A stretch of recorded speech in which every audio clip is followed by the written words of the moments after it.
Todd, I can see you even though you're kneeling down. So please stop talking, close the doors, and we'll get started with session 8 on the melody of creativity. So we are getting musical now in the afternoon. And the first paper will be the relationship between music, creativity, and what happens inside the brain. So an EEG, behavioral, performer, and assessor study of cognitive brain states during piano performance. This paper will be presented by Shama Rahman. She has a PhD in Neuroscience of Musical Creativity at Imperial College of London, now working with Goldsmiths. And she is also a professional actor, appeared in 24-part BBC drama series, professional musician, a singer, a composer. She has all the elements to talk about the melody of creativity. Shama, the floor is yours. Thanks very much. Whoa, wow, definitely not singing today. How are you all? I guess it's all like post-lunch slump. Welcome to come and join me a little bit further forward. I won't bite. So these are the institutions that I've been working with, Imperial College London. I'm actually about to hand in the PhD in 2 weeks, so any feedback would be much appreciated. So yeah, so I'd love to thank obviously Professor Kim Christensen, Henrik Jensen, and I also have advisors at the Royal College of Music in the form of Richard Dickens. Some of you would know Joydeep Bhattacharya from Goldsmiths, who's done quite a lot on creativity, and then I've had judges, equipment, participants. I'm going to be walking away with the piano at the end of this. From the Royal College of Music, Trinity College of Music, which is more jazz, Goldsmiths, Royal Academy of Music, and the Guildhall. And these are all music colleges in London. And specifically, would love to thank for their compositional input. In this case, I did not compose. Peter Wust from Aarhus and Matthew Lee Knowles, who's a composer from Guildhall. It's all funded by EPSRC. Some of you are familiar with neuroscience. If not, I was just going to try and convince you that it's a complex system. It's been estimated that the adult brain has around 100 billion neurons and an even larger number of glial cells. There are a number of different scales. So we start with the individual neurons. They become columnar loops. And then they become sort of areas, modular areas in the brain. So you get your frontal lobes, you get your parietal lobes, occipital lobe at the back. All of these kind of come together to make the whole brain. And the brain itself is only a little part of the central and peripheral nervous system. So that's what allows me to hold this microphone right here and take it away. So creativity, I believe you would have come across this picture earlier from the first day of the conference. You go back to that goddamn cubicle and start thinking outside the box. Recent developments in theories about creativity have told us that creativity is actually a syndrome or complex.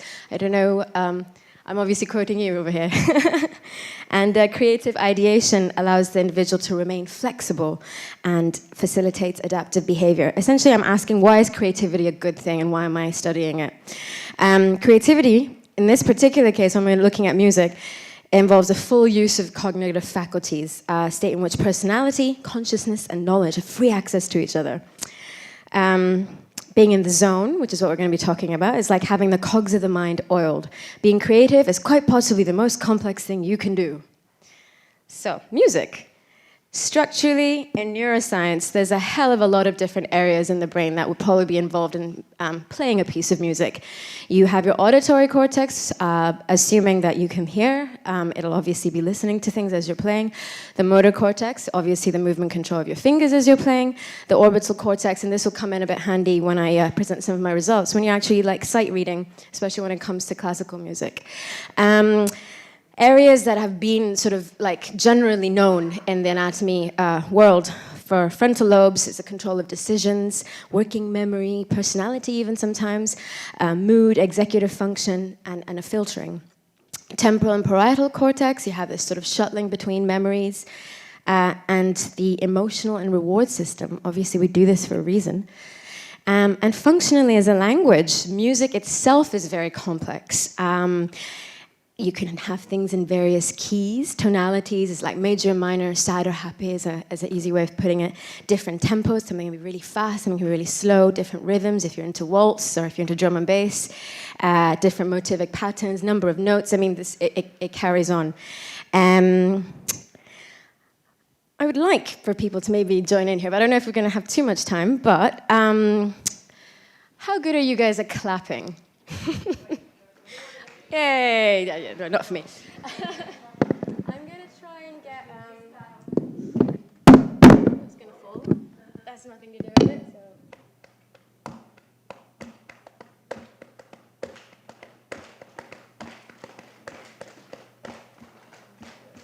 1, 2, 3, 1, 2, 3, 1, 2, 3, 1, 2, 3, 1, 2, 3, 1, 2, 3, 4.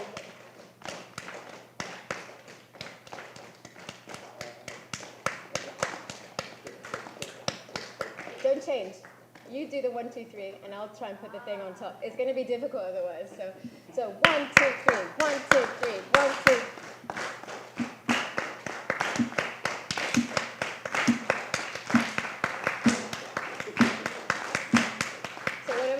I'm doing a 4, you're doing a 3.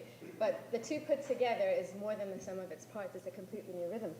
So that's what I was trying to explain a little bit in terms of the complexity of music.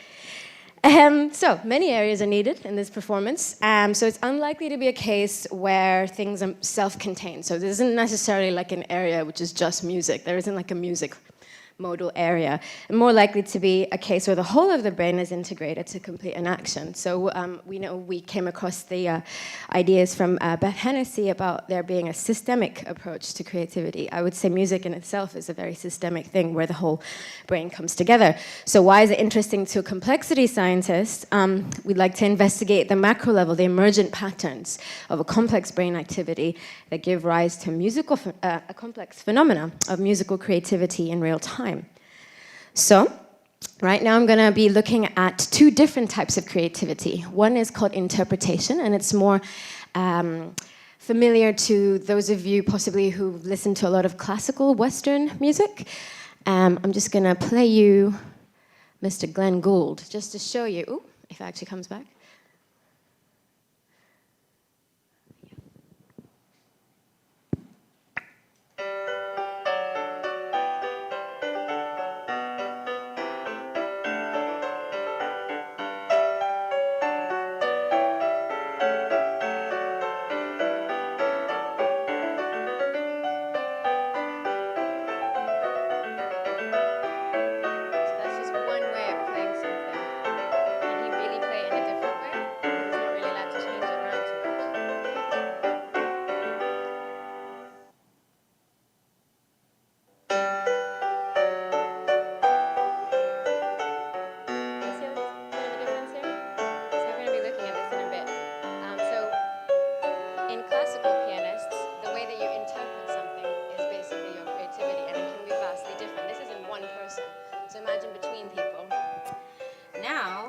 To my favorite, which is improvisation, which is a lot more common in jazz and also Indian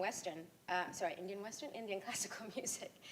And I'm going to try and get you to guess the tune before it comes along.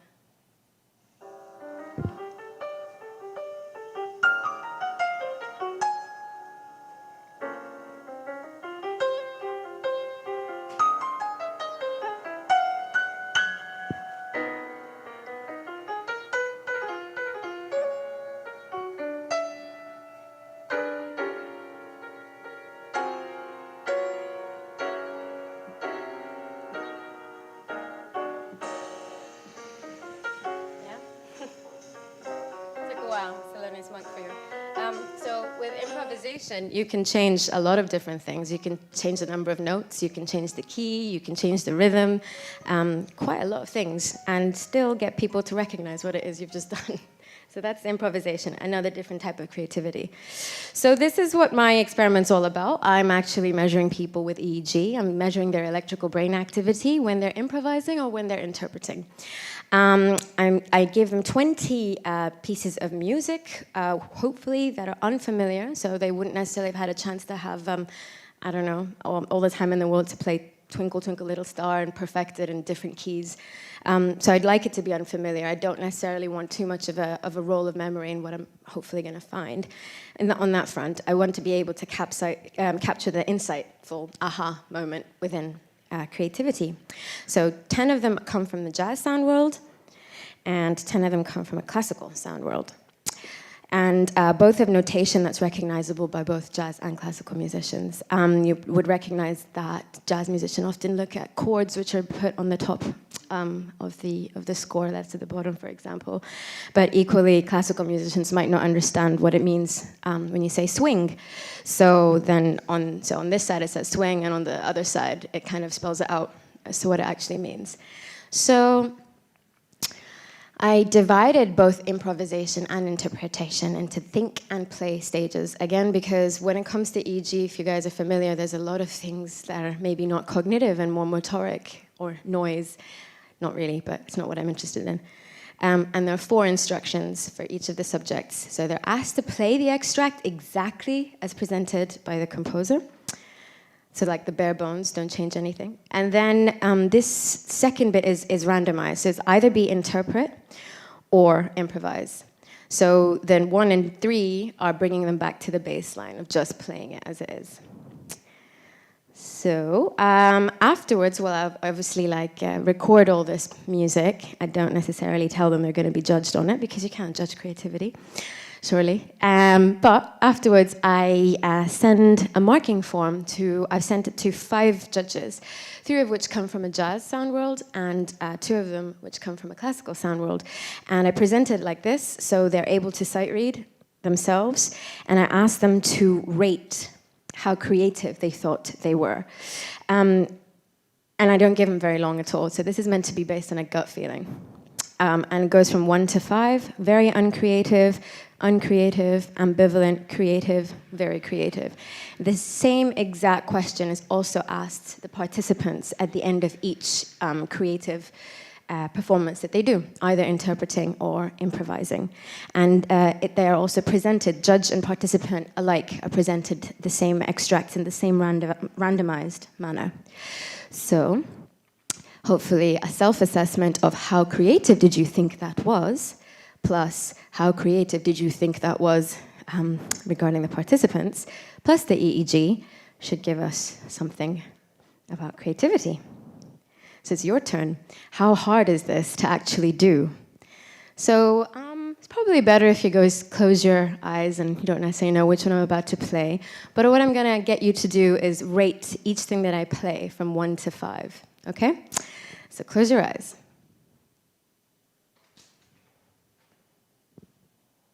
Subject 8, extract 19, interpreting.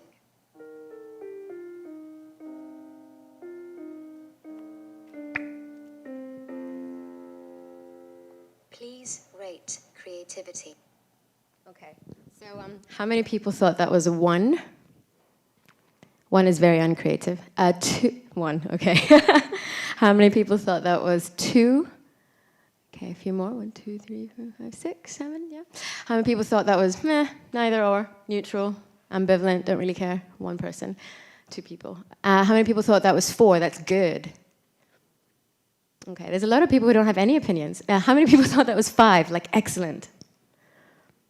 Okay. 6 is not. Okay, get you to close your eyes again. This is exactly the same piece with a different person. Subject 12, extract 8, interpreting.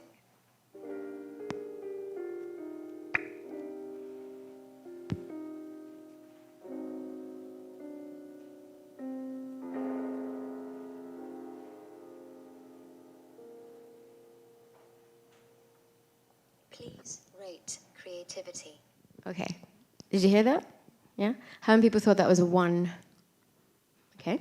How many people thought that was a 2? Okay. How many people thought that was a 3?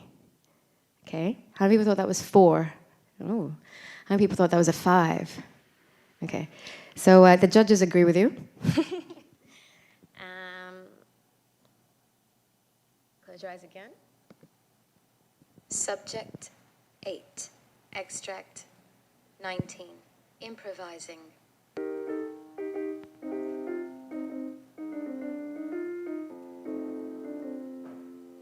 Please rate creativity. Okay. 1. Okay. 2. 3. 4. 5. Okay. So you can see it's the same extract being interpreted and improvised on. So last one. Subject 12. Extract 8. Improvising.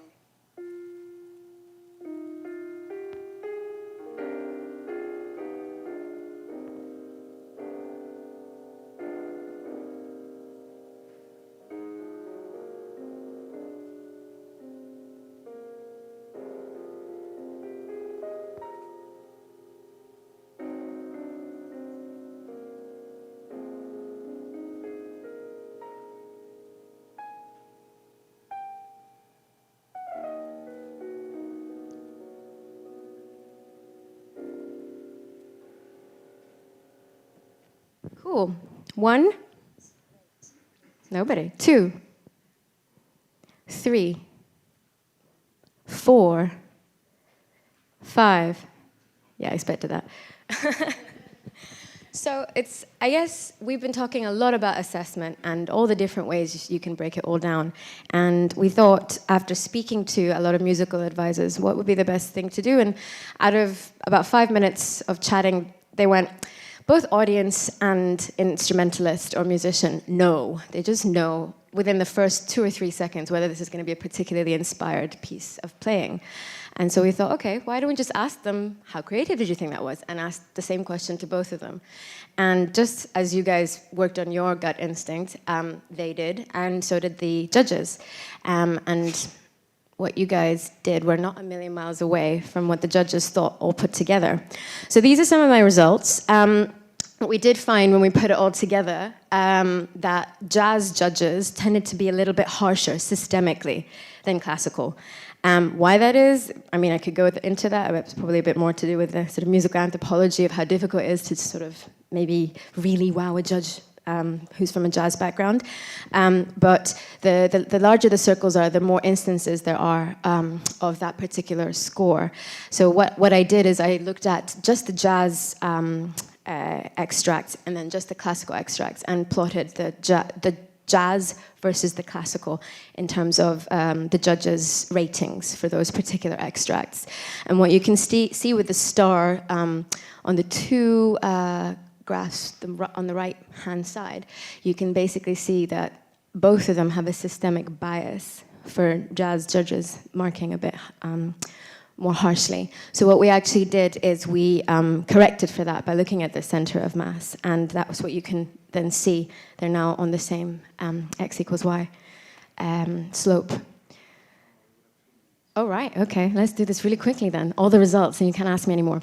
So, this is the results in terms of the different subjects. So the first subject that I got you to listen to is the first one.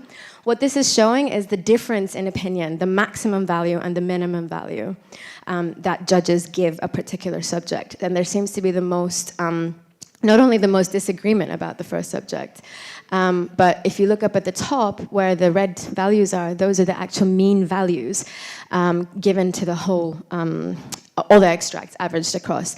And what we found was like there seems to be like a higher rating overall of a subject, the more agreement there is between the judges about that subject, which I'll look into in a bit more detail in a second. But these are when we look at the different sort of jazz extracts versus the classical extracts, but also in the two different conditions that I played you, interpret and improvise. And it seems a lot easier for people to actually judge a classical piece of music that's been interpreted. It's highly unsurprising because it's something that's done quite a lot more easily. A lot more often. I don't know if you can see that, but this is basically like a little bit of a exploration into this idea of the fact that the more disagreement there is between judges, the actual overall score that they give that particular subject goes down. So specifically, we looked at classical, I think, if I'm correct, classical improvisation, jazz improvisation, classical interpretation, and jazz interpretation. We also then looked at whether there's an agreement between the judges and the participants themselves. So this is what I've plotted over here. So we have the subjects on the y-axis and the judges on the x-axis, and it says the actual average of of all the extracts across classical and jazz, and they generally tend to show an agreement. However, if we look at that in a little bit, if we sort of draw it out a little bit more, the judges tend to be quite strict about the sort of range of ratings they give, whereas the participant themselves seems to be a little bit more sort of wide-ranging, and this could be something to do with their own sort of subjective confidence or subjective shyness about their own playing. So that comes in handy a little bit later. And then finally, if we did divide it into jazz versus classical, we saw that particular subjects were more from a jazz background and particular were more from a classical background. Obviously, we did interview them to begin with to find out which one, but we also wanted to see if this could be something that could be predicted from both their own assessments and the judges' assessments, which it could. It actually matched exactly. So if you're linking this with what we did is we tried to look at a source localization of the EEG that we recorded to see if any of these assessments would actually be shown up in the EEG brain activity. So first of all, we looked at jazz versus classical, and we looked at all the different combinations of improvisation versus improvisation, or improvisation versus interpretation, to see if there's any actual difference in the type of creativity. The first thing that we see is if we looked at the condition of improvisation versus interpretation, but only within classical background participants, we saw an activation in the left hemisphere of Brodmann area 37, which is something that is often related to semantic processing. For example, changing something that I've read into some sort of like mental representation. So in this case, they're all reading a score. So actually trying to have that sort of mental imagery. But then if you look at the second and the third rows, this is looking at comparing jazz versus classical. The first one is about interpretation, and the third one is about interpretation. And what it shows is that there's actually a deactivation, which seems to imply that it's only classical people that tend to have this extra activation when they're reading a score. In addition, if we looked at the deactivation patterns for both improvisation and interpretation between participants of jazz and classical background, there's a deactivation in Brodmann area 18. And this again is to do with the sort of translation of something visually represented as a score and then changing that into music. What's interesting is that we also see a temporal pattern within jazz musicians. What we did do is we segmented something, say an improvisation that might take, say, in between 30 seconds to even a minute. What we were interested in is to see if there's a difference in the first part of an improvisation, the middle part of an improvisation, and the end of an improvisation. And we did see like a segmentation. We took 4 seconds. Of each. We saw a difference. The first row depicts the first 4 seconds, and it shows a right hemispheric activation of Brodmann area 6, but a left hemispheric activation when we then move on to the middle 4 seconds. And that's the same when you look at Brodmann area 9, which is the second row, and then Brodmann area 46, which is the third row. So there is actually a temporal evolution in the activation for jazz musicians. And this is a really, really interesting area that seems to always show up with jazz musicians. When we're comparing improvisation and interpretation, we always see in the first and middle 4 seconds a deactivation of the precuneus on the right-hand side. Looking into a little bit of sort of background research into this area, it seems that there seems to be quite a marked deactivation in periods of anesthesia, hypnosis, sleep. So perhaps there's something going on between that sort of a mental state of consciousness and jazz musicians when they're improvising. This is my very last slide. And this is probably the bit that's most interesting. If we look at creative versus non-creative, what you see all the way on the right-hand side of the screen is when we looked at the top 78 extracts as judged by the judges, versus the bottom 78 extracts as judged by the judges. And what we see is quite a robust activation of Brodmann area 32 in the left hemisphere. This is an area that actually has a lot of different connections in the brain coming into it and coming out of it, including the reward systems that I talked to you about before, but also integrating like movement-related things in executive function. What's on this side is the top 78 as rated by the participants themselves, versus the bottom 78 as rated by the participants themselves. We wanted to see if there was some sort of marker that we'd be able to see in the EEG, or was it mainly just something subjective as a bias? Possibly a mixture, but what we do see is that sort of mixture of the Brodmann area 37, and this is something we saw when we just compared the classical areas of improvising and interpreting. We saw an activation in the first 4 seconds, a deactivation in the middle 4 seconds.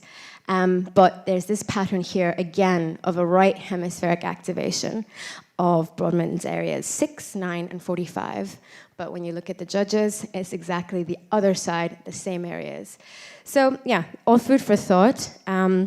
Who's more right? We don't know, but there's a little bit of an overlap in terms of the extracts.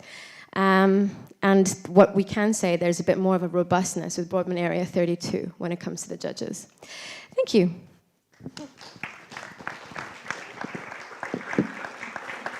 Okay, thank you very much. We only have time for one question. Quick, please, Anton. I think the relationship between music and creativity. Thank you. The relationship between music and creativity is particularly interesting because this is one of the few fields where you can actively identify that you will be having left brain activation and right brain activation, which is very difficult to really predict in any other form of creativity. As you probably know, the corpus callosum between the two halves tends in adults to be much better developed when you've learnt music as a young child. And I wonder if you had the opportunity in any of those studies to actually measure the corpus callosum of your subjects. Well, the thing is, what this does, it's actually like a difference in activity of the electrical brain activity, which is measured on the scalp surface. So sometimes anything that's very, very like deep within within the brain, it's not that easily picked up. If there is a difference, which I guess would be around this sort of an area, that didn't show up as being particularly different between classical and jazz or improv versus interpret. Otherwise, we would have seen that coming up. But yeah, that's a really good point. Okay, thank you very much again. Any feedback's really, really helpful for me if you want to chat to me afterwards, because I'm going to be handing this in. So if this doesn't make sense, please do tell me. Thank you. The next presentation is on how much for this original music, the role of creativity and personality on the music market value. It will be delivered by Jean-Louis Tavani. He is with University Paris-Descartes. He received his PhD in 2012 on social psychology, working on his postdoc position now with Professor Todd Lubart at LATI. And if you're ready, the floor is yours. Third? No? The third from the left. 1, 2, 3. Okay. I'm Jean-Louis Tavani. I'm not J.Collange, as is right in the program. What is the common point of all this masterpiece? In that time, they have seen to be original, new, and like this pig, maybe they shocked. The second is cute. I will talk about the determinant of the adoption of a novel product. And here we will focus on the determinant of adoption of novelty through the possible empirical illustration, new or unusual music, unusual for the participant. This project involves some economists and psychologists. That has been done in France, and I present the result of 2 empirical studies. The variables that may influence the adoption of novelty as was in three types. The first is social variable, individual variable, and the variable related to the product. Here, today, we'll focus on the individual variable, especially personality traits and creativity skills.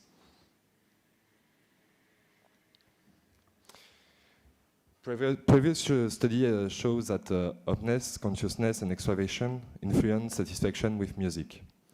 And other studies show that creative potential, creative skill, influence the evaluation of a product. The goal of the first study is to explore the role of personality traits, openness, consciousness, and extraversion, and the role of divergent thinking, and the role of personal involvement to the music, and peer influence with an experimental manipulation.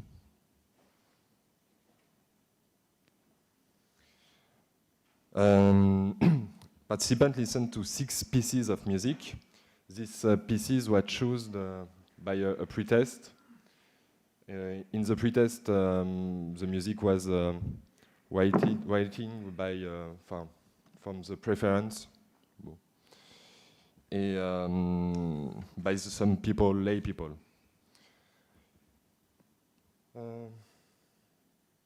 The participant listened the 6 pieces, and after they evaluate each piece.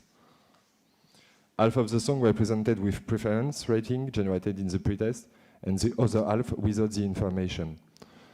After each hearing, participants give some evaluation with novelty, familiarity, and satisfaction about the music. And they ask they give a price of each pieces. We conduct some hierarchical multiple regression with the price as a dependent variable, and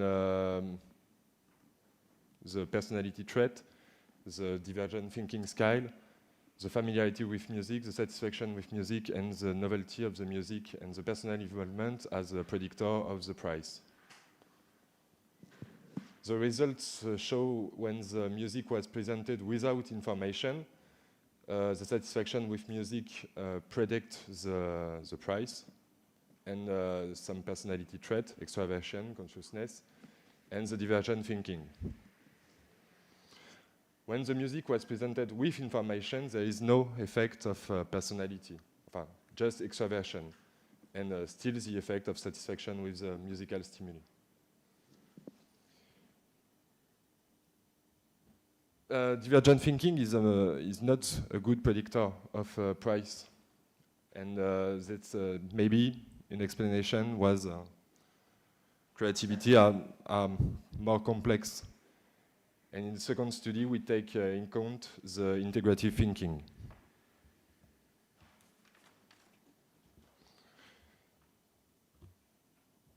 The goal of the second study is to explore again the influence of personality traits and integrative thinking. To assess the integrative thinking, we use the epoch test developed by Todd Lubart and Maud Besançon. This test allows to provide separate evaluation of graphical and verbal integrative thinking style. Participant of the second study was a high school student, and they listened 20 pieces of music was unusual, and the music was presented without information or with information about the rating, and the rating was low, this music is not good, or high, this music is good. There is 3 conditions, experimental condition, and all the participants was randomly assigned to 1. We conduct multiple regression analysis with orthogonal contrast, and as we can see on the figure, the effect of the information, when the information is not good, when someone told this music is not good, the participant make a good evaluation. And when the music is presented like a good music, the participant make a negatively evaluation. There's no effect of personality traits here. And there is an effect of the integrative thinking. There is a negative relation with graphic integrative thinking and positive relation with verbal integrative thinking.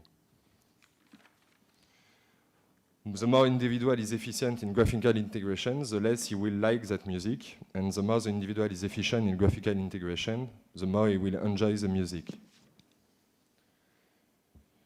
This result needs to be clarified because there is some particular result.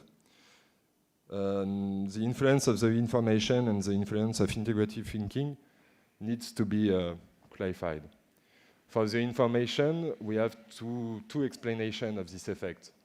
The first is like Bourdieu has said, aesthetic judgment is a way to make a differentiation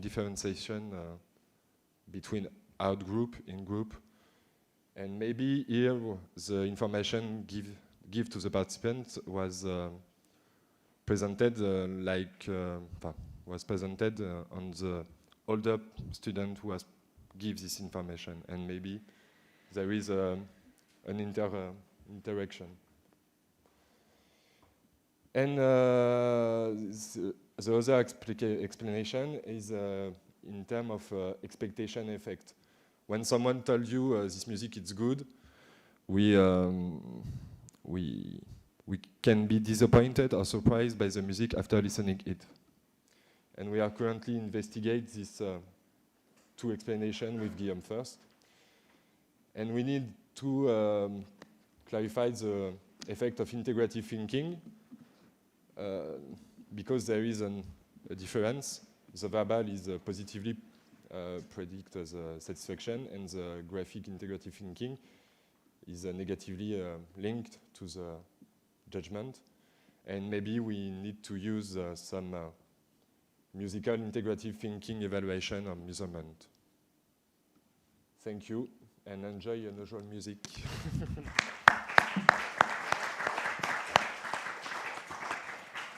Thank you very much, Jean-Louis. Open the floor for questions. Any questions from the floor? Evaluation of music. Yeah.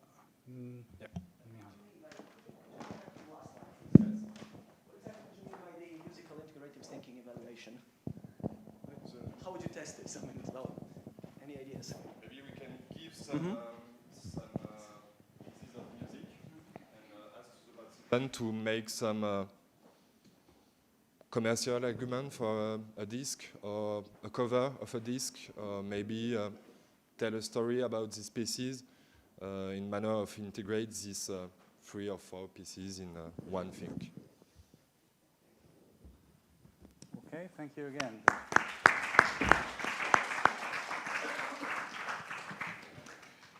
Okay, next speaker is Mihailo Antović. He's from the University of Niš in Serbia, associate professor there, head of the Cognitive Science Center. He's been a researcher with a Fulbright scholarship at the University of Freiburg in Germany, and his interest is in music and language cognition. Whenever you're ready, you have the floor. Turn on the... Which one is it? Yeah. You hear me? Yeah. Okay, thank you very much. It's great to be here in Bologna. I would like to talk about the relationship between musical creativity, or more elements of music theory, perhaps a little bit music semiotics, and the conceptual blending theory, which is a prominent, I hope, because I support it, theory in the cognitive sciences. It started off as a cognitive linguistics theory in the late 1990s, early 2000, 2002, but slowly, gradually, it became a general theory of cognition, which is very, very interested in the notion of creativity, okay? So I talk about musical creativity in light of conceptual blending theory, more particularly on examples of metrical, melodic, and semiotic musical structure. I want to show, number one, how elements of a music theory conceptually emerge by blending or putting together distinct conceptual elements from music itself and the world of experience. So you get a blended construct. And then how these emergent results of previous blending operations are used as inputs for further conceptual interaction. And I would also like to speculate on some possible constraints on this creative, somewhat recursive blending process in music. Okay? But in order to give you the details, I first have to tell you a bit about the conceptual blending theory. So it's best if one starts with an example. Okay, so this is me discussing things with Kant. Okay, you can see that I'm pretty bewildered because Kant is definitely much brighter than I am.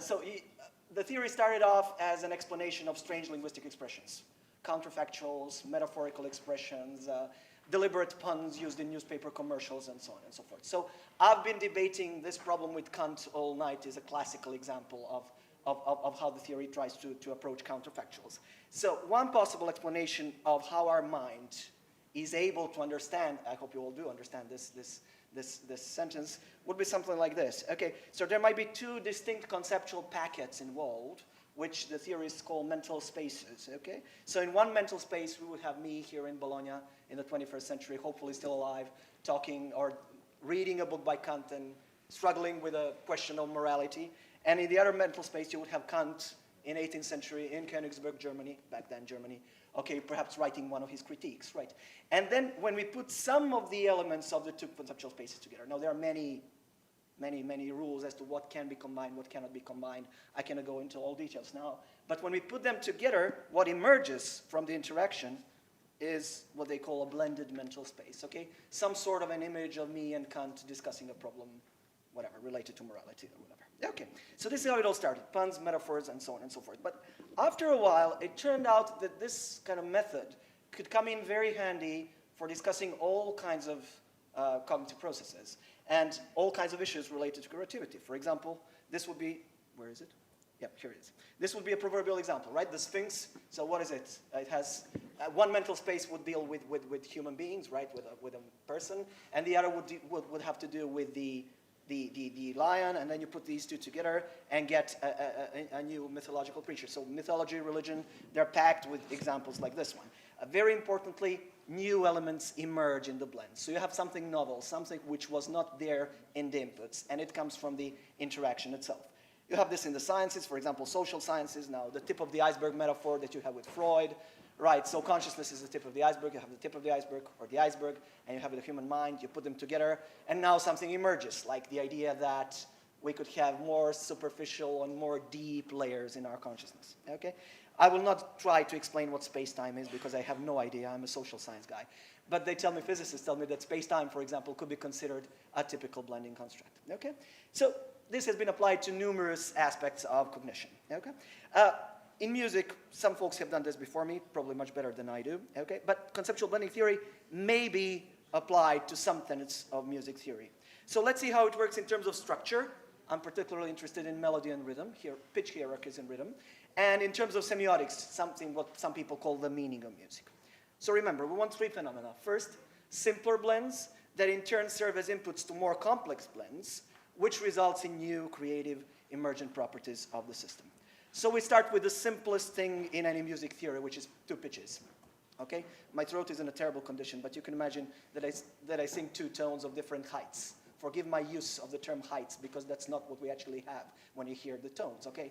Ba, ba, that was terrible, but okay, you get the idea. Okay, so what are these two like? And of course you will say, well, they're low and high, right? Of course they're low and high. Is it really of course that they're low and high? Is there anything in the music itself, in the thing that I'm producing, that actually makes them low and high? No, it's a matter of our conceptualization. So the two tones are produced in my mouth. They might be heard in the speakers, hopefully. They're actually interpreted by our minds, but they are not inherently low and high. By the way, this is culturally Latin. Other cultures can use different conceptualizations. So in order to interpret even this basic construct, even this basic construct of music theory, what we need to do is have a referential space. That is to say, something from the extra musical world, let's say small and big persons or low and high objects or entities, and then we put together these two things in order to get the full-fledged musical construct, okay? Now, more technically, an analysis would be something like this. So we have tones with their frequencies, in whatever way interpreted or perceived as different by our minds, and there are, again, theories and theories about this, how this happens. We have low and high objects, and then we have two elements which we put together according to some connections, and we end up with a metaphor that pitches our heights. This is a metaphor. This is not really something inherent to the music. So here we have emergence. Now there is a distance between the two tones which we didn't have in the inputs. So the distance between these two tones is an emergent structure. This is already creative in some sense, in some very basic sense. And then we can use this emergent structure in order to create more complex structures, such as the idea of musical scales. Again, I'm singing terribly, okay? Da-da-da-da-da-da-da-dum. The worst major scale that you ever heard, okay? So, yeah, so we have 8 separate distances here, right? Now, in different cultures, this is again conceptualized differently. Of course, in English, we would say that this is a scale. In my language, which is Serbian, Serbo-Croatian, we would say the ladder. But I guess you get the idea that these two images are pretty similar, right? So we relate this to something from the extra-linguistic reality, and then again, lo and behold, we get the musical construct, okay? Again, more schematically, we have something like this. This would be a conceptual blending analysis, and you get a metaphor. The pitch sequencing is vertical movement. Watch movement. Now the distances are made more discrete, and the path topology emerges from the blend, resulting in our sense that the music is moving. Music is not moving anywhere. Okay? Again, it's produced in the resonator, interpreted in the mind, but we keep talking about musical movements, motion, and so on and so forth. Okay? So something like this. Now it is moving. And then it goes on and on. So this is the basic example related to melodical structure. And now some more clapping, something related to rhythm. Rhythm can be interpreted in a myriad of ways, and there are, again, hundreds of theories of rhythm. The way to approach rhythm, a possible way to approach it by means of the conceptual blending theory would be this. Okay, so you have isochronous beats. Bop, bop, bop, bop, bop, bop, bop, bop, bop, bop, until we all die. I can go on doing this, right?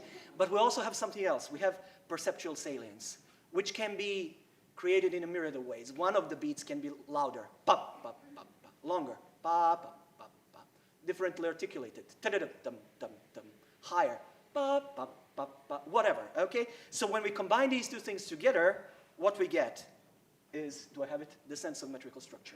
What emerges from this is cyclicity, or cyclicity, whatever you say, right? So we have an idea that this is cyclic, a cycle that repeats.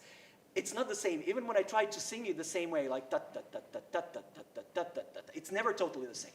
Not to mention when you have the harmony and the melody and the lead voices and the guitars and whatever, and you're still able to infer it, okay? So it's a blended construct. Now, this blended construct goes on to create more complex blended constructs, like doublets and triplets put together, create something that's very popular in my part of the world, which is the Balkans. That's the complex meter, something like this.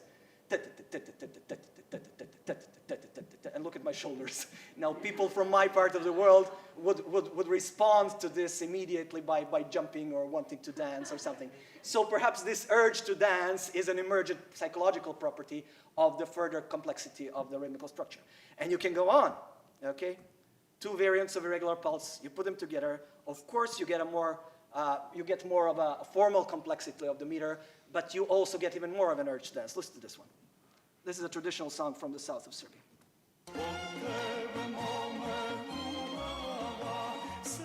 One, two, three, one, two, one, two, one,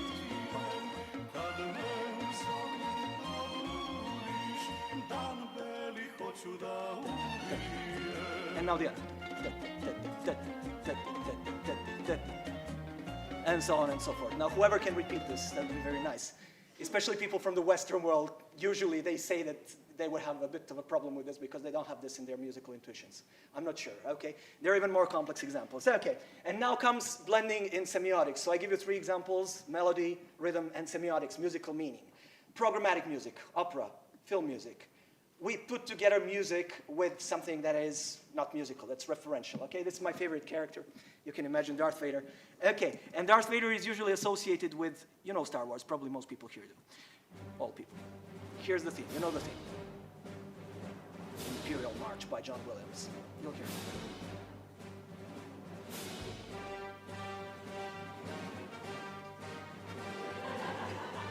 Because I don't want to prompt you into interpreting. Yeah, okay, so you know, so you put the theme together with some extra musical context, and some psychologists would say that this is just behavioral association. I'm not sure. I think that there are elements that emerge from this process. At least that Vader is more frightening after you hear the music. At least that. But the thing is, what happens when the theme takes off? Again, this blend becomes an input to further blends. Look at this. Just visual examples for starters. The Vader cartoon. Vader cat. Vader cookies. Vader ladies. And Vader politicians, okay? Now, these are all conceptual blends, and you're laughing. I'm glad that you are, because that's the whole point. We create a new, emergent, novel, creative effect. Right. Now, we can do the same thing with the music. So if we retain the music and change the context, or if we retain the context and change the music, you get all kinds of effects. Ideological messages of different kinds, or irony of different kinds. So here's Hitler. Is Hitler moving? No, he's not. Hitler, move. Okay, he's moving. Okay, maybe a little bit. So I play the theme to Hitler moving. Something has changed, right? Okay? And this has been used and abused and abused and abused in a million contexts. I come from Serbia, which was unfortunately bombed in 1999. Never again. The national television played a propaganda video against NATO. You know, NATO planes, and you have this music, right? Okay. But you can also do the other thing. Forget about Hitler now. You can change the music and retain Vader.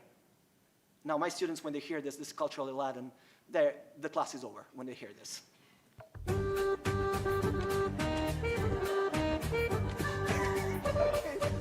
So this is the effect that I wanted to have. It's played on the accordion, which is kind of very typical of the part of the world that I come from. Yeah. Okay, you got it. You got it. So actually the analysis would look something like this. It's very complicated, but what you have here is the Darth Vader musical space with all its elements. And here you would have something like the Balkan traditional music space. And then some of the elements that map onto one another do not match, okay? So you get a discrepancy here, which results in the disruption of your expectancies. And what emerges from the system is that you laugh, or that you sense that there is an irony involved, or something that really doesn't work, okay? A possible visual equivalent would be this. The Darth Vader housewife, right? So we have the Darth Vader space and the housewife space, and then we put them together. And we get something which is funny, maybe not high culture, but it's creative in a sense, I guess. Okay. Now, to take home, elements of a music theory may emerge, such as distance, such as musical motion, such as the urge to dance, such as ideological use or abuse in musical semiotics, such as irony or satire, probably many more. So, emergence is an important phenomenon in the cognitive sciences of music, but it has its limits. It's grounded in various levels, which can be biological, cognitive, cultural, linguistic, individual, and so on and so forth. So we should think, when we talk about emergence, as being very important for creativity. Formal elements put together, they give us something new out of the blue, in and of themselves. That's okay, that's fine. But we should always also think about the constraints on this process. So here, you probably won't hear this because it's too silent. This is an Arabic scale. Do we have somebody from the Middle East? You cannot hear this, yeah. For me, this is a problem. So it's smaller than quarter tones, the distances. I'm not sure I will be able to repeat this one, okay? So there are some discrimination limitations related to my culture or related to my whatever, physiological system, so that there is a problem with interpreting this scale. Or, who can clap to this one?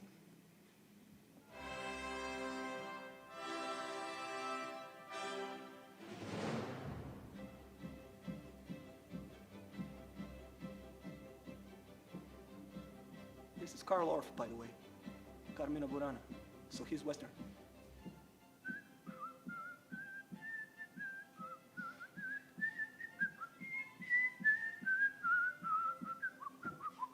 Ooh, who can repeat this one? Okay. So you have limitations which are psychological, such as short-term memory limitations, which prevent some blends from working. And of course, you have limitations on variation in the music. Let's get back to Darth Vader for one last time. So if you don't know anything about Star Wars, I mean, you wouldn't get the blend. You wouldn't get the interpretation in the first place. But even if you did know something about Star Wars and bent this theme musically to the point of unrecognizability, you might get something like this. This is the last one.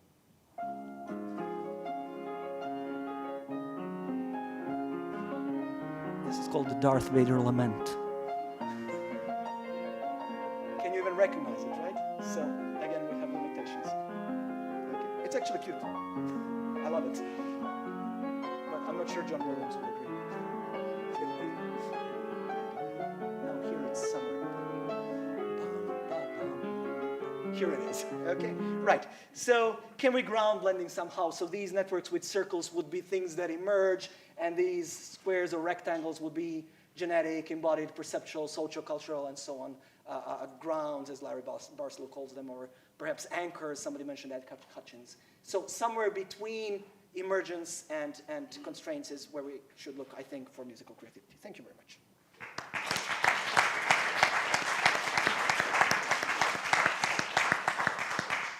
Thank you very much for a very lively presentation. Any questions from the floor or comments? Yes, please. Adva? I would like to ask how you use these marvelous ideas in order to enhance creativity in children's education or teachers' education. Well, how do you get this I haven't further? talked much about it. This is actually more of a theory that explains the roots of creativity than a theory that would be applied to practical issues related to creativity.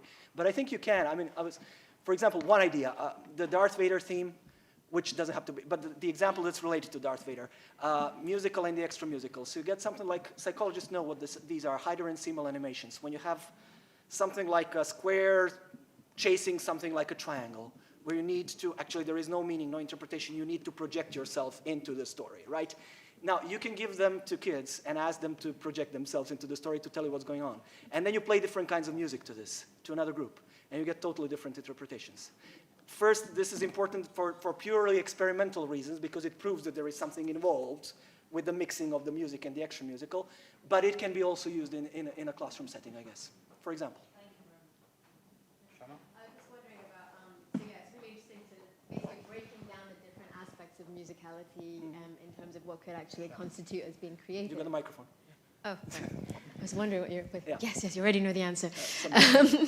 I guess, so how exactly were you proposing looking at this from an experimental point of view? I think conceptually it makes sense. It's very difficult because, you know, this is more of a metaphorical model. I mean, it is, okay, this is what we can do. So this is something, my group has done some things related to this. So one is the one that I've just mentioned. A master's students of mine did a study related to these strange animations and the music that she composed herself, which was, it was important to exclude anything that might have been in participants' short-term or long-term memory. And she got the results where the interpretation changed significantly with the music added. So that's one possibility. The possibility with the rhythmical structure, with the complexization of rhythm, okay? Yeah. We've tried just a pilot so far, so there are two possibilities. One would be Likert scales like yours, from 1 to 7. Tell us which one of these makes you dance more. And the other is the secret one that you actually record them. And you actually record their feet and they start tapping to the rhythm becoming more complex. So there are ways to do this. And on the pitches and the tones, I've done a lot of that, and I can give you some papers. Yeah, definitely. Thank Okay. you very much. Thank you.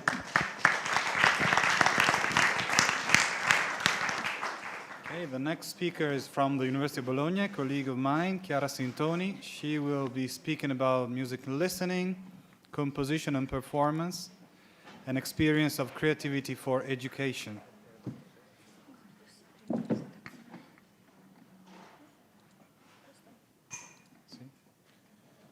Okay, the microphone and the floor is yours.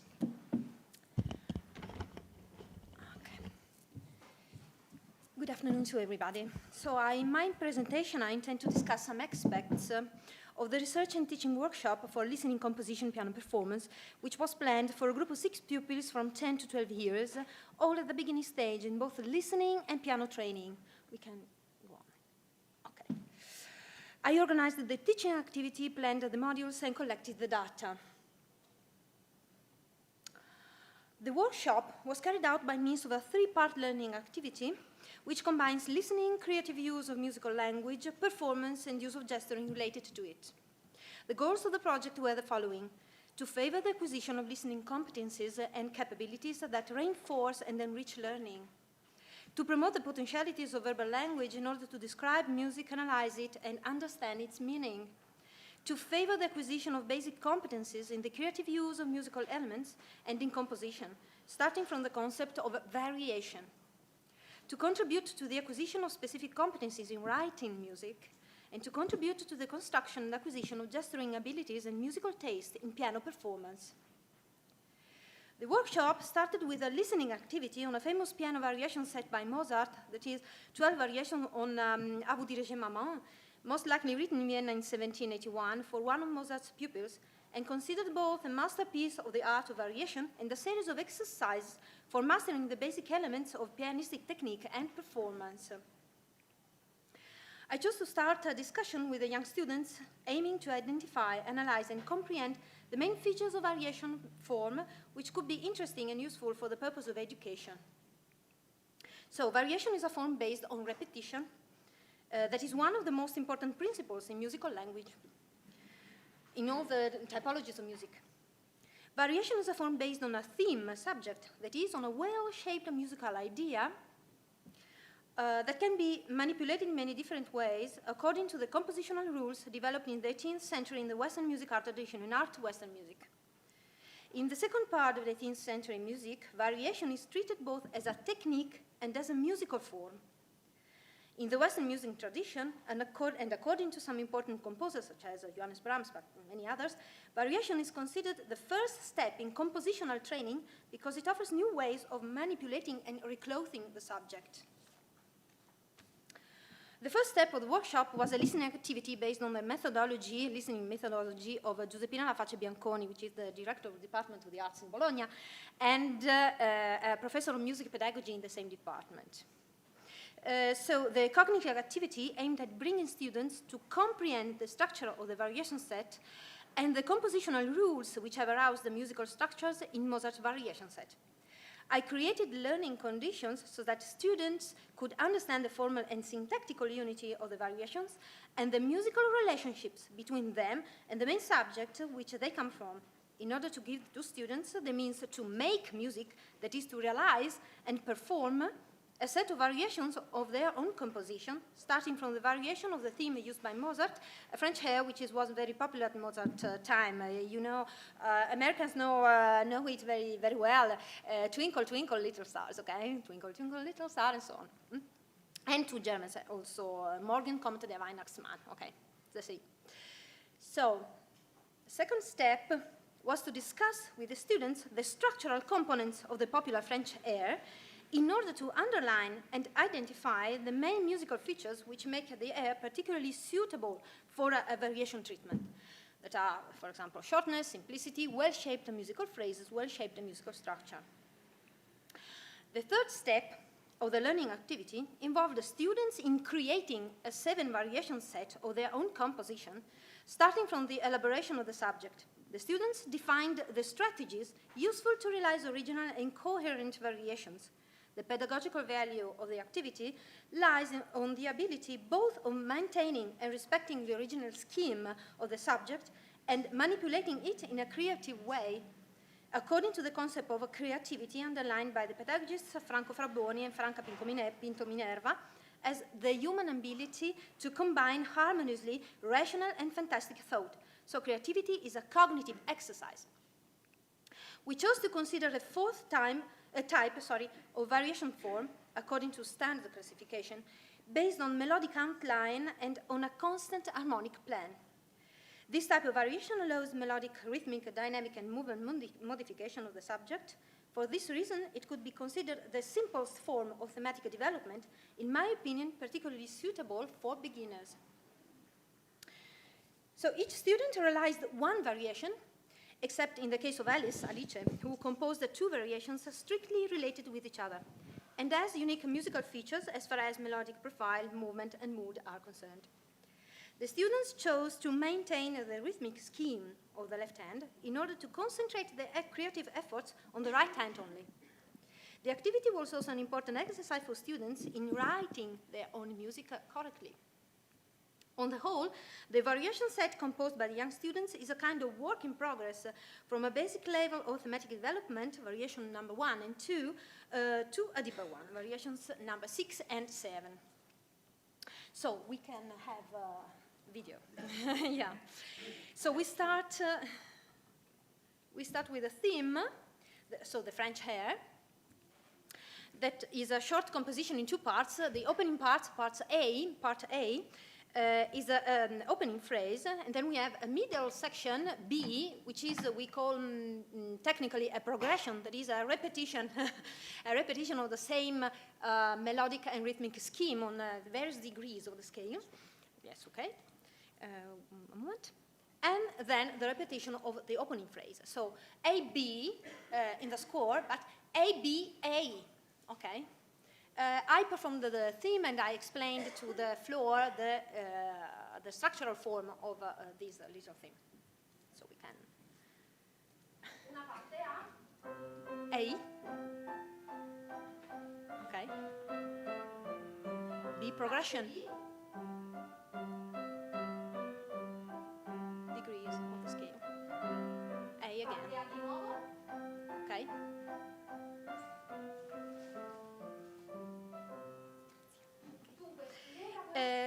Then we have variations 1 and 2, composed and performed by Alice. As I said before, Alice composed 2 variations strictly related with each other. She chose to modify the rhythmic pattern of the melody without altering the air's original succession of pitches. So her first variation is based on little notes followed by silence.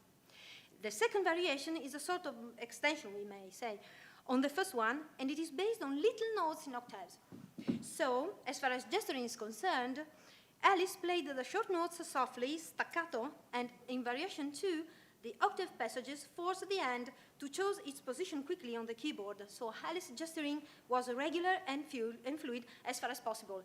Students were very, very excited, very worried. They performed the variation set for the first time, so they were very, very worried. Okay. Yeah. Ah no, ok. Una parte A. Ecco, ok. So this is second variation.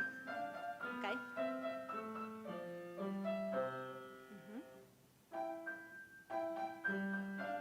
Okay. Octave passages. Okay.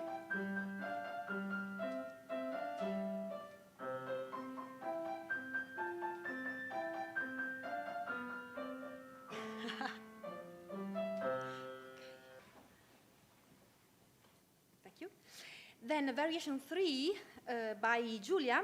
Julia was the youngest student in the group. She was 10. Okay. Julia respected the rhythmic profile of the original subject in both the hands. She created a sort of geometric pattern made by short musical elements, and she chose not to respect the progression of the B part of the middle section, which sounds different from the original theme under a melodic point of view. The composition is not completely successful as far as the harmonic plan and the melodic variation are concerned, according to Western and art music composition process. So I discussed a lot of time with Julia about it, but she was very, very hard, very strong. She was a little stronger girl.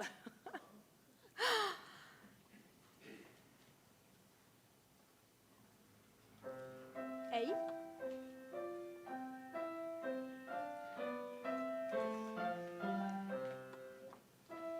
She wrote her whole music. B. Progression.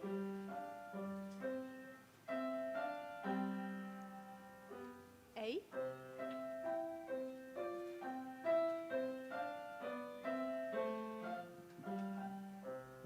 Thank you. Of course.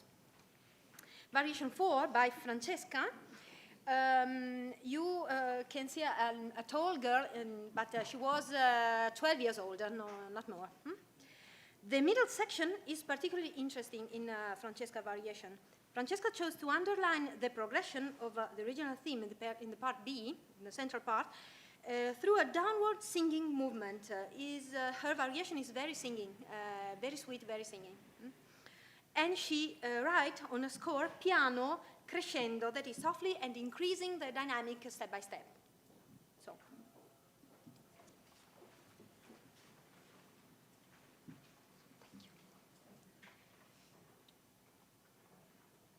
A.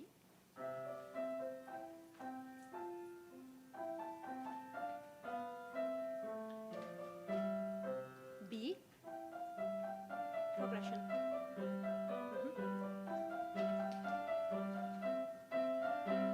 A.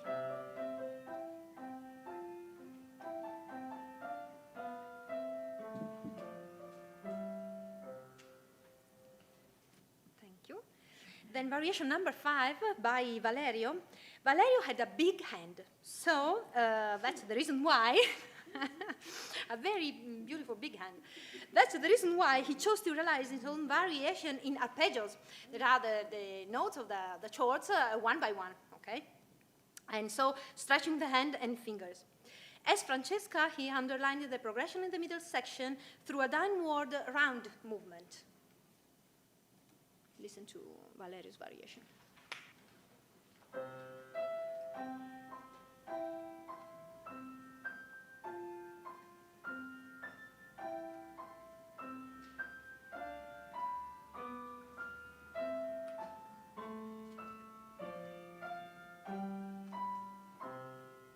B.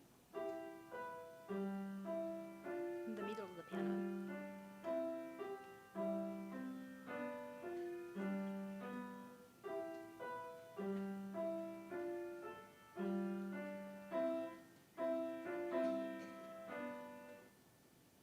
A.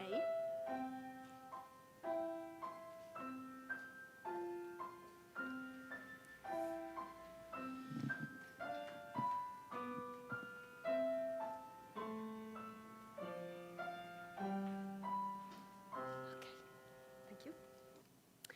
Variation number 6 by Valeria. I performed Valeria's variation because she was ill, so she couldn't perform. Valeria's own composition is much more elaborated than the previous ones. She chose not to respect the progression in the middle section, which sounds like a further development of the first part. So the harmonic plan is not strictly respected under a melodic point of view. So the melodic profile sounds perhaps too much erratic, but very, very fascinating.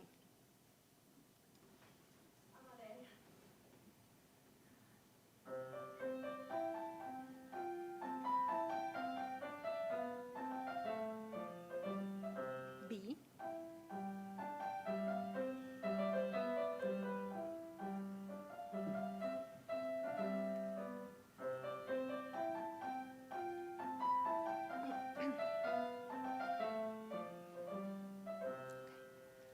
Now the last one. Lucia's variation, the last one. Lucia's variation is perhaps the most elaborated among the whole variations set, composed by the students, and the most successful too under all point of view, musical point of view. The first part is a sort of erratic arabesque. The middle section, the progression, is a variation of the progression of the original subject made by short scales. So Lucia's variation has a soft, dreaming mood, and her touch is very quiet. But she was very, very worried, so she's not. Her variation was very difficult to play for her. Okay.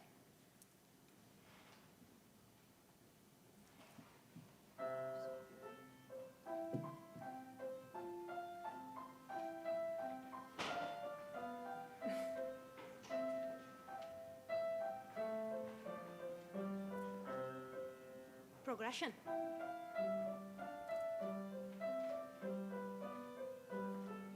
On the treble? Okay, thank you. So, yeah, Lucia wrote a very, very difficult variation. So, for her, it was very, very difficult to play. She was a beginner. Okay. So, to conclude, the described teaching activity has demonstrated to me and to my young students that it is possible to create a circularity between musical listening, composition, and performance, and to share the same experience by means of creativity.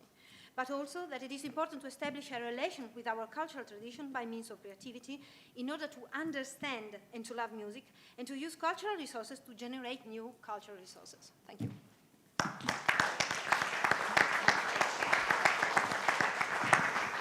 Thank you very much, Chiara. Questions for you on the floor? Okay, it was too wonderful to ask any questions. Wow. But I will perform an exercise in conceptual blending now, inspired by Mihailo. Since now you started to talk about education, and the next session is education for the gifted, why don't we go straight, jump through the coffee break, because we can finish by around 4:15, and then we have more time before the gala dinner. So I would go on straight now. I thank you, Chiara, and I would call now Natalia Chumakova to start session number 9 on divergent creativity in 10-year students. Natalia is a professor and doctor of psychology, working for the RAE Psychology Institute in Moscow.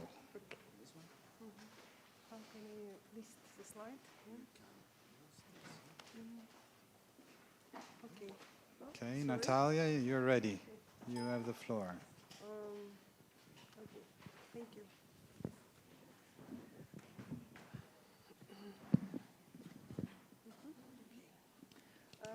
It's known that creativity is the most general characteristics of the all gifted people, and it's known also that environment, including school education, is very important for creativity development. We talked about it many times at the conference. So, for this reason, there is a great demand for instruments to detect creative potential of children and to monitor its development. Recent studies indicate that creativity is partly domain general, but mainly domain specific. And it's probably better to measure creativity in each domain of activity. However, the modern Russian practice of the creativity assessment of elementary school children, the figural forms of test are used predominantly.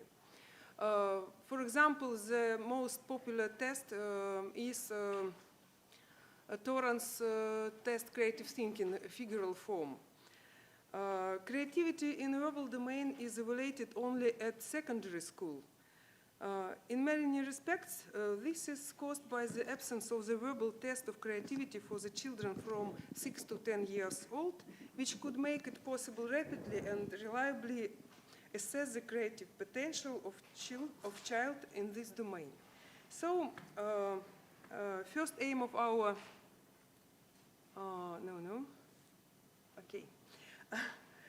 First, our aim was to work out new instruments for creativity assessment in verbal and figural domain of activity.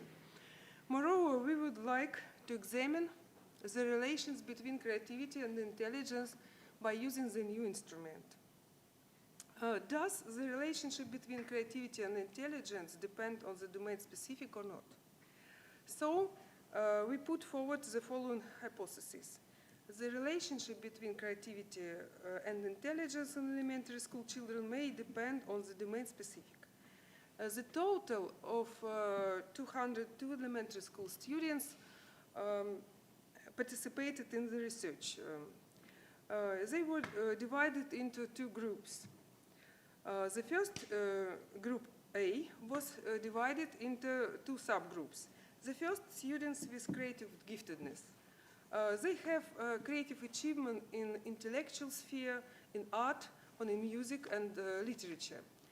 The second subgroups, they're peers of the same age.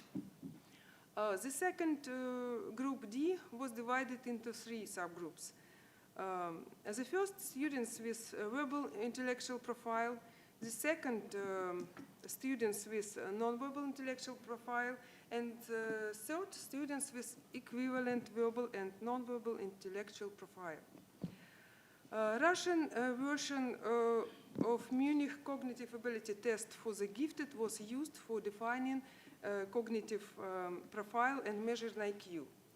A special instrument for creativity assessment in verbal and figural domain of activity has been developed. We used two divergent thinking tasks. One was verbal and the other was figural. The first task was on guessing. The children were showed the ambiguous figure and asked to make up as many different hypotheses of what it might be as they could. The figure you can see in the left-hand parts this figure you can see in the left-hand parts of the slide. After the first task, the children were asked to draw as many pictures as they could using these very figures. The child was provided with 5 sheets of paper. On each, 6 of the same ambiguous figures were presented. You can see them to the right. The time for drawing was unlimited. In the end, when the child did not have any more ideas, the child was asked to name each picture. The samples answers you can see in the slide.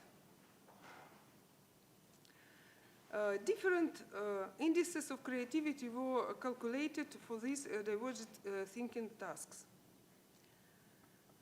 Fluency, number of ideas, originality, statistical rarity, elaboration, and one else, visual transformation. It was only for figural part. It means number of turnings of the basic figure during the creating drawings, creating picture. All the data were subjected to descriptive statistics. To see if the mean differences were statistically significant or not, independent sample t-test was run. The means of creative scores for gifted and control group presented in table 1. Independent sample t-test indicated significant differences in different indices of verbal creativity and task guesses between 2 groups. Yellow color shows significant differences. As we can see in the table 1, the children in gifted group showed higher general creative performance in verbal domain than children in control group. In this slide, you can see some answers given by the children from different groups. Also, t-test indicated significant differences on visual transformation score and elaboration score in task drawing between the 2 groups. Children from gifted group showed higher visual transformation score but low elaboration score, number of details in the picture, than children in control group. There were no significant differences between the groups in fluency and originality in task drawings. In this picture, you can see some of the children drawings. Finally, when analyzed in SPSS, the correlation between fluency, originality, elaboration, and visual transformation score and verbal and non-verbal intelligence score in the second group D. This table demonstrates low significant correlation between low but significant correlation between creative performance in verbal domain and verbal intelligence. The correlation between verbal elaboration score and verbal intelligence score was the highest, while the correlation between creative performance in figural domain and non-verbal intelligence score was not statistically significant. Students with verbal intelligence profile showed generally higher creative performance in verbal domain than students with non-verbal intellectual profile. There weren't any significant differences between students with equivalent verbal and non-verbal intellectual profile and students with verbal intellectual profile. So the results of the study show that elementary school students with different level of creative potential demonstrated different scores in assessment creativity by new instrument. It confirms the discriminative validity of the new instrument. The scoring of verbal fluency, originality, elaboration, and visual transformation appeared to be much higher in gifted group than in control group. The study reveals the relationship between the creative performance in the verbal domain and verbal intelligence in elementary school students. The students with verbal intelligence profile showed the best result in verbal domain of activity if compared with students with non-verbal intellectual profile. It means that it's very important, even necessary, to use the verbal forms for assessment creativity of elementary school children. The presented results indicate the complex and ambiguous connection between creativity and intelligence in 10 age children. The relationships between creativity and intelligence depends on the domain specific. The instrument used in the study is experimental and still under consideration. Therefore, the results should be treated as tendencies that show further directions of studies and analysis. Thanks for your attention.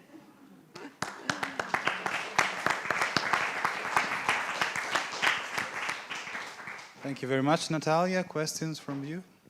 Please, Eugene. Application of this inventory. I mean, can it be applied to adults or adolescents? I see. Thank you very much for the questions. We tried to use it for adolescents, and we have some results. Very interesting. Yes, for adolescent children, it's possible to use. Yes. Okay, I have a question for you because I'm always worried about the control group, children which are considered not to be creative or not to be gifted, actually. So I'm wondering if associated to this, there could be some form of training to the children and do the test afterwards and see, do you plan to do anything like that? The control group was just peers from different class, from different schools. It may be they were maybe gifted child, of course, but we don't know anything because for gifted group we selected specially. Yeah. Okay, then thank you very much again. Next speaker is Elena Shlebanova. She is a PhD and a professor at the Psychological Institute in Moscow, head of the Laboratory of Psychology for the Gifted Children, and she will dwell on the effect of intelligence on creativity for gifted secondary students.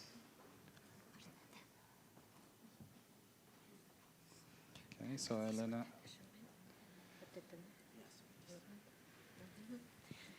Good afternoon.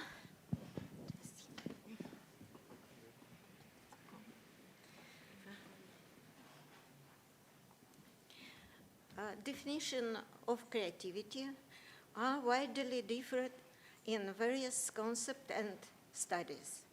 Many of them are focused on the relation between intelligence and creativity. Creativity is understood as a highest level of intelligence, as the important component of intelligence, as a complex system involving intelligence, components, etc.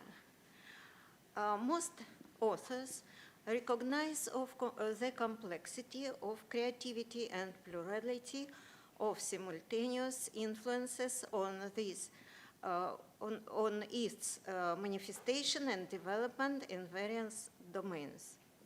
The issue of the relationship between intellectual and creative ability in gifted children is of particular interest.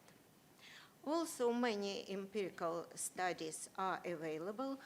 These rarely provide a systematic comparison this issue in the gifted student at different ages.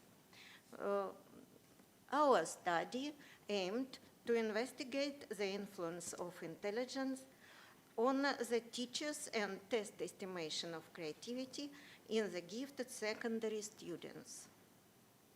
A total of 480 students of 5 till 11 graders participated in this study.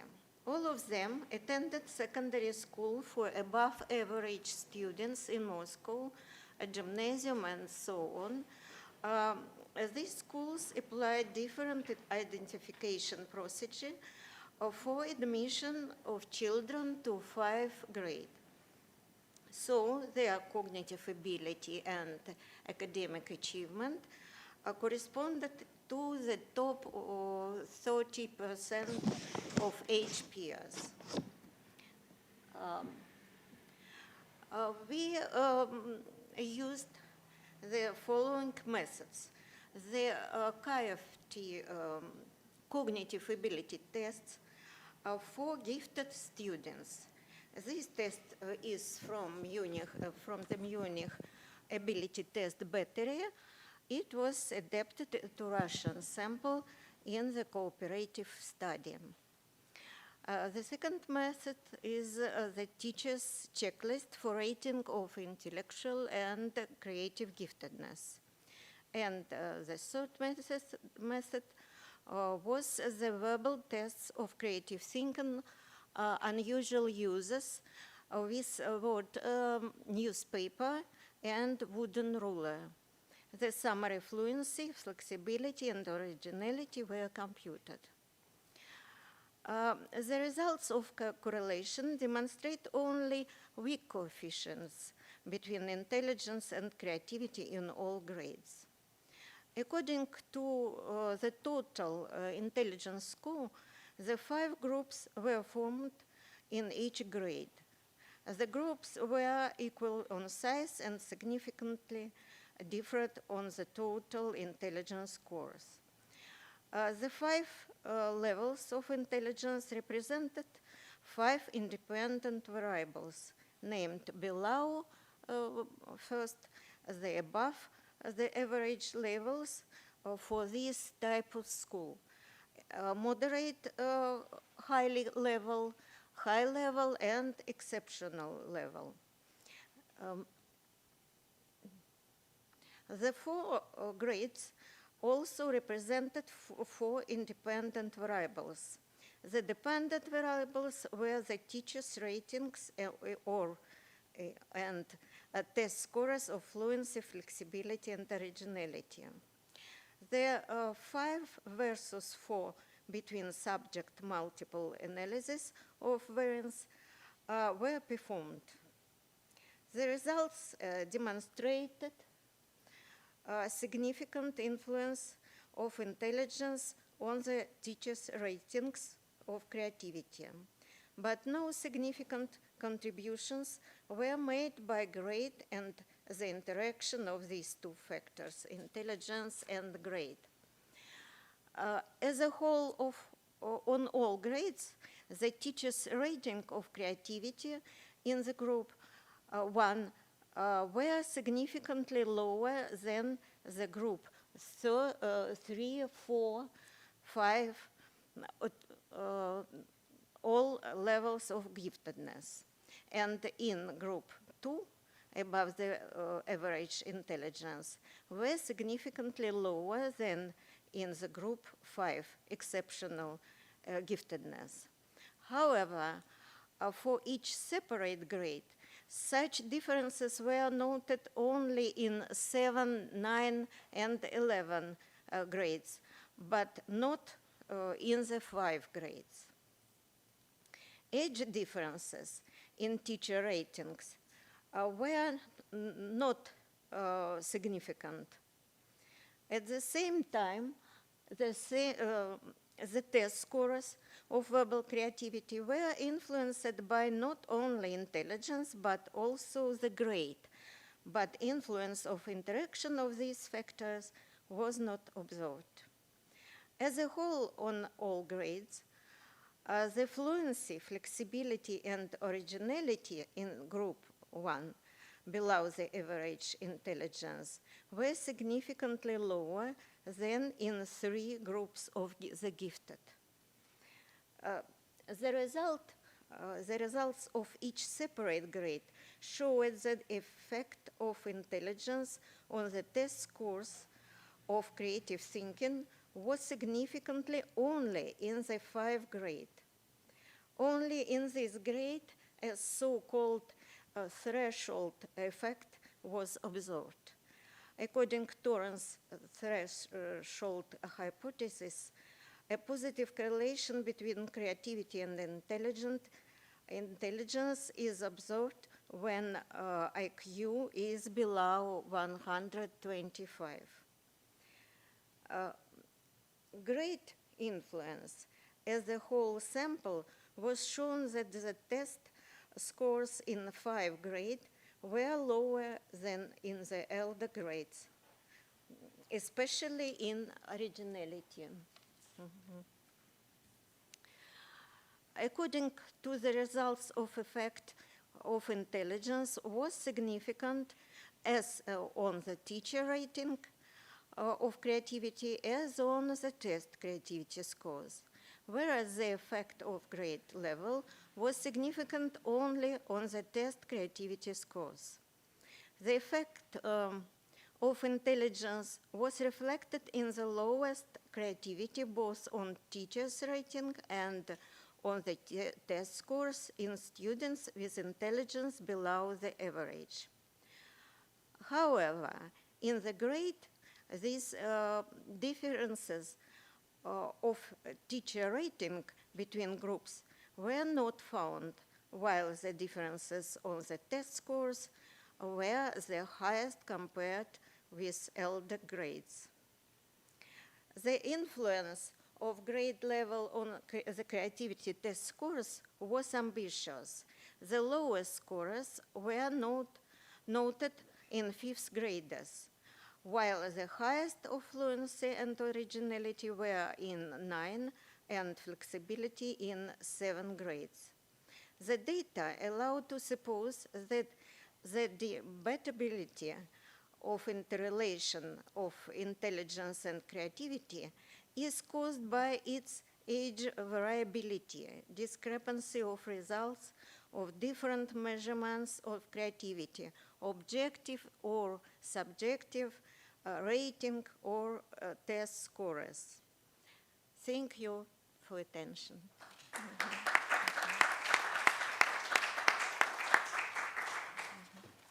Thank you, Elena. Questions from the floor?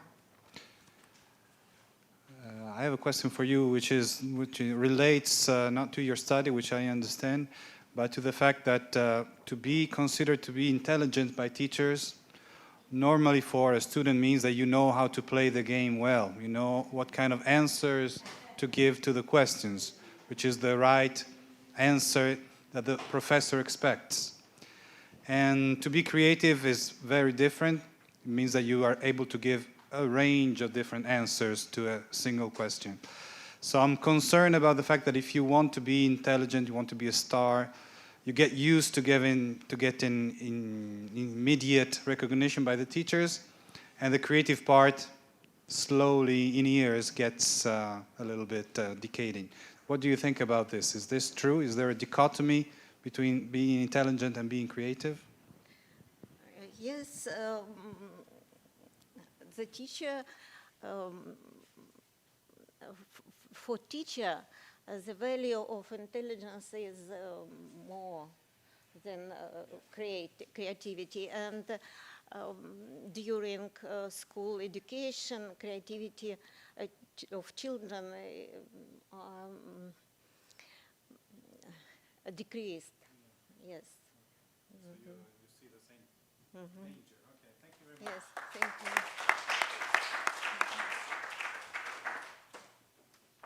Now, last and certainly not least, Elena Belova will close the conference, so I would start with an applause. Because it's not easy to be the last, but have you ever seen a conference where at the last presentation, last day, you have 30 people in the room? This is great. So thank you for being here. Elena will talk about creative and intellectual development of preschool gifted children with speech difficulties.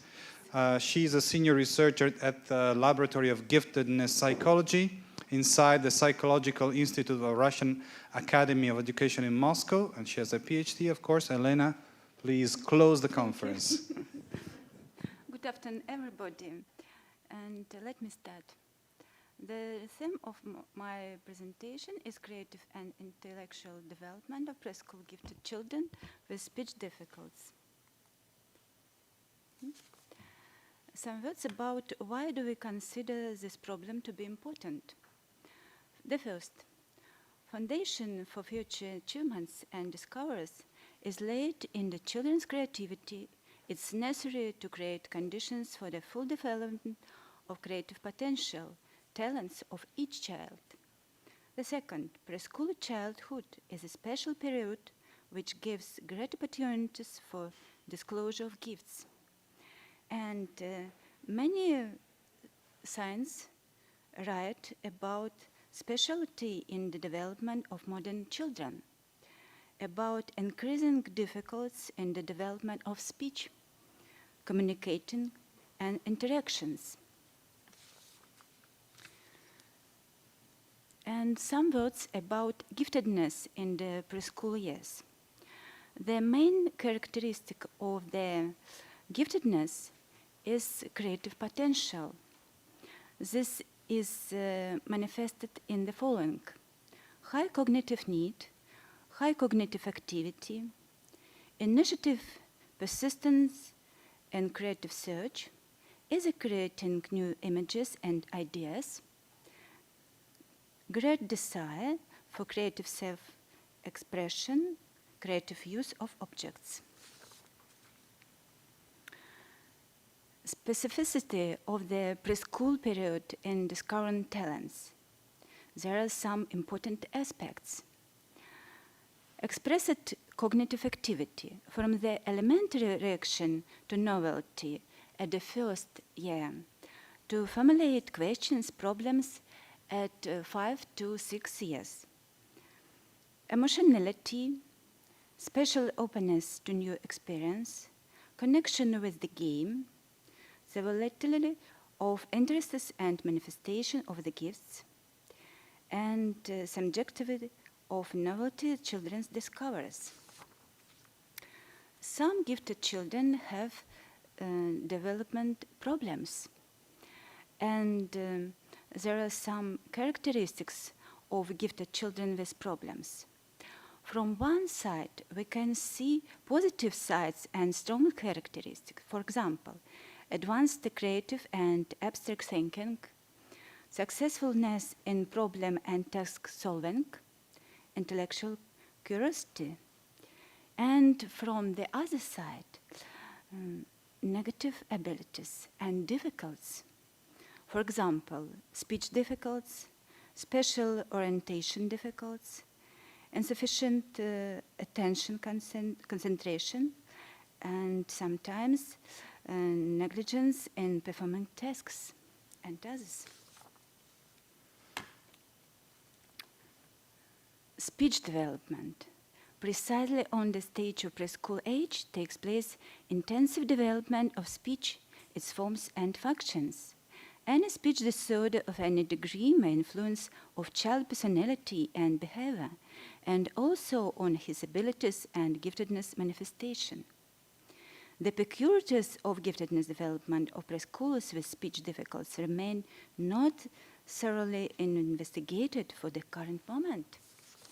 And so we make study of preschool gifted children with speech difficulties.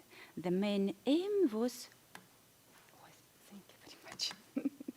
The main aim was to reveal creative and intellectual development features of gifted preschoolers with speech difficulties. Tasks of study were: the first, identify gifted preschoolers; second, research into difficulties and validations of speech development of gifted preschoolers; and third, analysis of the peculiarities of speech, intellectual, creative development of gifted children with speech difficulties in comparison with peers.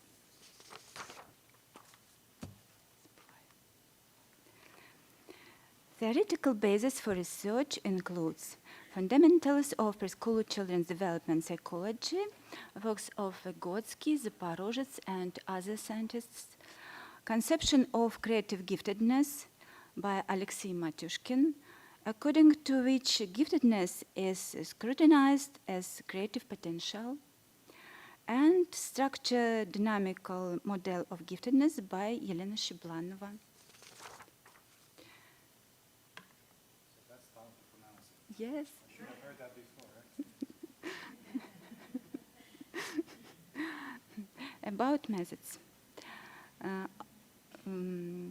Participants were 220 children of 5 to 6 years old. They were observed and investigated.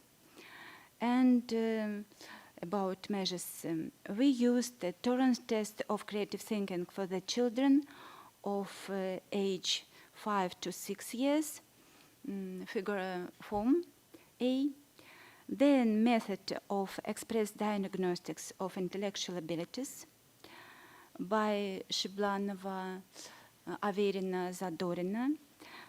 Raven progressive matrices, method of speech development level research, observation of children behavior, conversation with children, tutors and teachers, parents, and analysis of children creative products.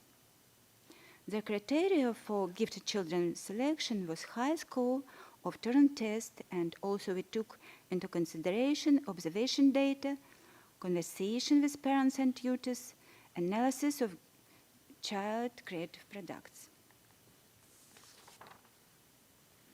We study gifted children with speech difficulties, and it was very important to determine these difficulties. Speech difficulties were determined in the result of the analysis of development. Coherent speech, a paraphrase on the text, vocabulary, the grammatical structure, sound structure, communication skills.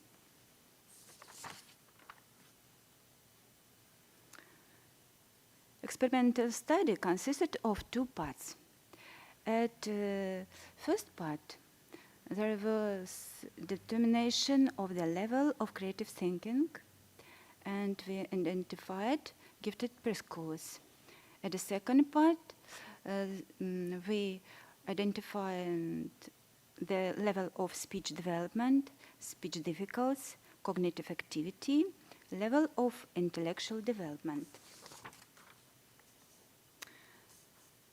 We received a lot of results, and one part of them I will demonstrate.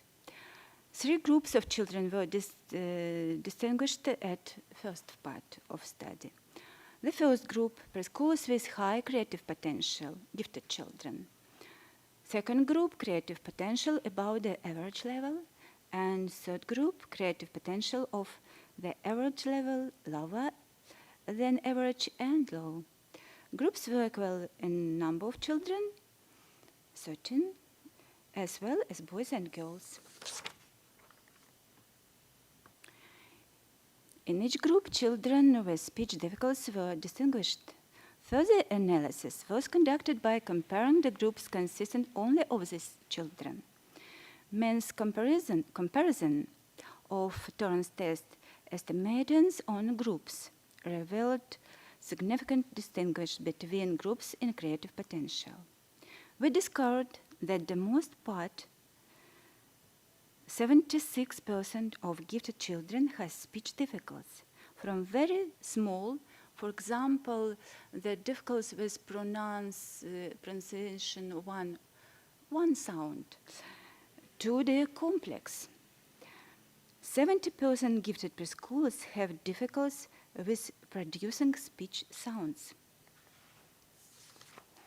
This table shows the data of our analysis. This difficulties in the development of speech in preschool children with a different creative potential. You see sound structure, difficulties with sound structure, lexical grammatical structure, general underdevelopment of speech, speech delay, stuttering, the data of 3 groups. In the second and In the second and third groups, excuse me please, in each group children with speech difficulties were distinguished. And in the second and third groups revealed an equal number of children with speech difficulties, 18%, a little more than in first group, but the differences are not significant.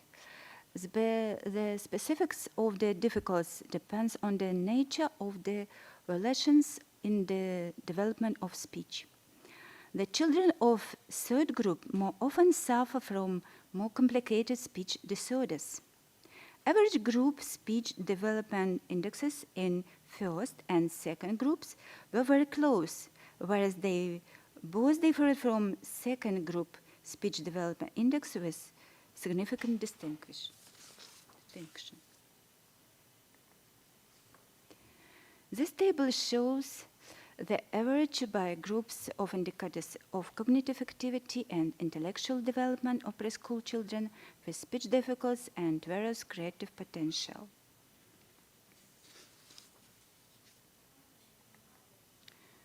Results. Gifted children had a high level of cognitive activity than their peers. However, statistics analysis confirmed significant distinction only to the third group. Average group rate of cognitive activity differed between second and third groups. Execution of the nonverbal relevant test gifted children proved to be more successful. They had average group score higher than peers. Statistics analysis confirmed significant distinction to third group. Preschoolers from second group also were ahead of third group. The difference of average group scores was significant. Children from second group were most successful in coping with media tasks. The average group score was even higher than in group of more gifted but not statistically significant. Both high and medium level gifted children had significantly better test results than children in third group. Our conclusions.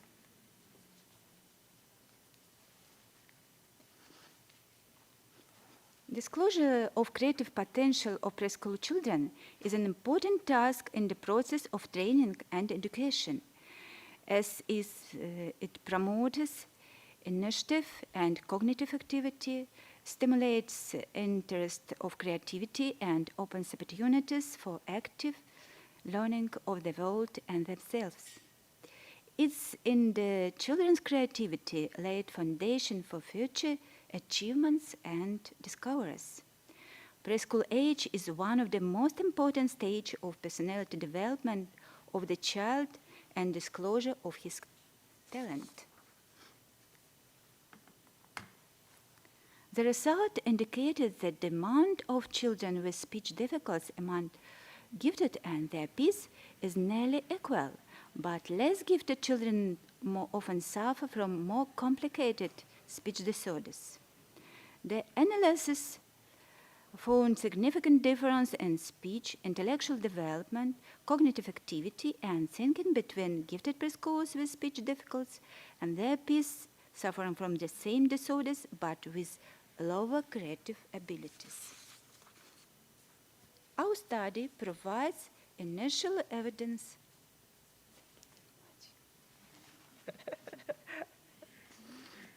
Our study provides initial evidence for complex diagnostic analysis of future exposure of child individuality.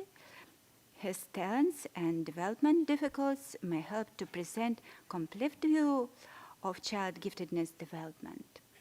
Our result suggests that preventive diagnostics of speech development of gifted preschoolers allows predicting speech forming difficulties and create the opportunities to overcome them for more successful development of the creative potential of children, not only in preschool age, but also in the future. Thank you for your attention. Thank you very much, Eugene, and then Sins, and then Sarah.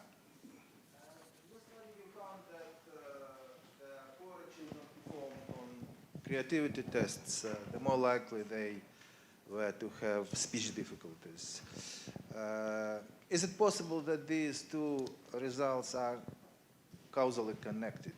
I mean that the children of group 3 performed poorer on the creativity tests because they had speech difficulties.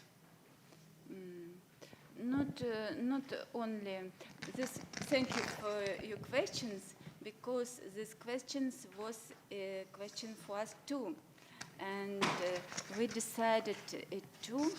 And for my opinion, we tried to complete these groups for comparison, for opportunity for comparison.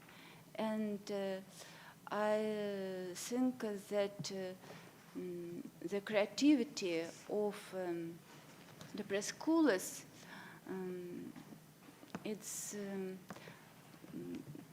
maybe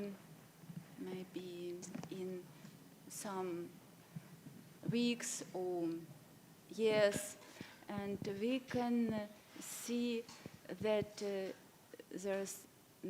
their results will increase, and in third group too, maybe. Okay, thank you. Sins? I'm curious if you would ever plan to do a follow-up study on the gifted children who have speech problems, thinking about the fact that sometimes when children develop, they develop in one area and another area suffers, and that perhaps later on... Можно чуть погромче? Просто чуть громче. Can you repeat? The microphone is not on. So Microphone. the question is to repeat. There we go. Okay. So the children in the first group who had the speech problem, but who were very creative, very bright, could it be possible that their speech didn't develop on par with everything else, simply because their developmental attention was going towards the other kind of development, right? And that perhaps in a year or two, or even 6 months, they would have caught up in the speech areas. Yes, I agree with you. This result will be... Okay, and Sarah, you have the last question of the conference.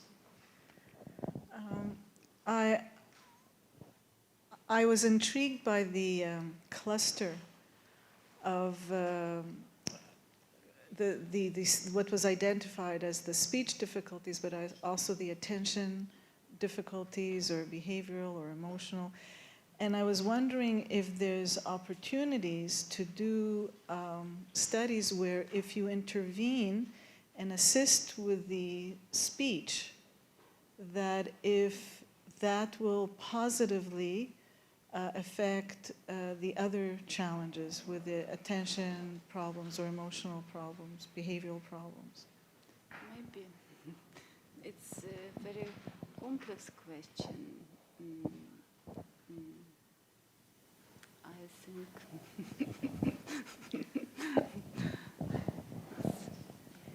it's difficult to, it's not easy to say. Okay, so maybe we can think about it until the gala dinner, but then you just only think of the food. Maybe.